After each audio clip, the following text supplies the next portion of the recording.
Hi, இது angel numbers and it's சிக்னிஃபிகன்ஸோட part 3 video. Already part 1 and part 2ல 111 666 வரைக்கும் பேசியிருக்கேன். செக் பண்ணணும்னா கண்டிப்பா ரீல்ஸ்ல பாத்துக்கோங்க. இதுல 777, 888 அண்ட் 999 சிக்னிஃபிகன்ஸ் பத்தி சொல்றேன். ஃபர்ஸ்ட் 777 ஒருத்தர் 777 அடிக்கடி பாக்குறாங்க அப்படின்னா அவங்க வந்து ஆன்மீகத்துல அடுத்த கட்டத்துக்கு போறாங்க. ஸ்பிரிச்சுவல் இன்க்ளைன்மெண்ட் அப்படின்னு சொல்றாங்க, ஒரு ஸ்பிரிச்சுவல் இன்க்ளினேஷன் அப்படின்னு வச்சுக்கலாம்.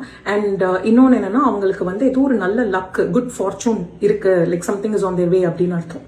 888 அடிக்கடி பாக்குறாங்க அப்படின்னா ப்ராஸ்பரிட்டி, அபண்டன்ஸ், நீங்க பண்ண நல்லதுக்கெல்லாம் பிரதிபலன் கிடைக்க போகுது, like your good deeds are being rewarded அப்படின்னு அர்த்தம். So you also get good stability with it. 999 அப்படின்னா ஏதோ ஒரு ஃபேஸ் முடிஞ்சு வேற ஒரு ஃபேஸ் துவங்க போகுது. இட்ஸ் லைக் ஃபேஸ் டிரான்சிஷன் மாதிரின்னு வச்சுக்கோங்களேன். It can be something toxic that is ending and something good that is beginning. So அது உங்க கண்டெக்ஸ்ட்க்கு ஏற்ற மாதிரி நீங்க பார்த்துக்கலாம். So this is 999. ஸோ இப்போ நான் வந்து 111 999 வரைக்கும் சிக்னிஃபிகன்ஸ் சொன்னேன் இல்லையா, நீங்க அது எல்லாமே கோரிலேட் பண்ணி பார்த்தீங்கன்னா ஒரு மனுஷ வாழ்க்கையில இருக்க எல்லா ஆஸ்பெக்ட்ஸுமே அது கவர் பண்ணும். அதுதான் வந்து இந்த ஏஞ்சல் நம்பர்ஸோட பெரிய பிளஸ்ஸே. சரி, ஓகே.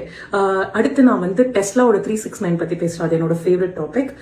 அந்த வீடியோ வேணும்னா please follow my ID and thank you guys. Bye.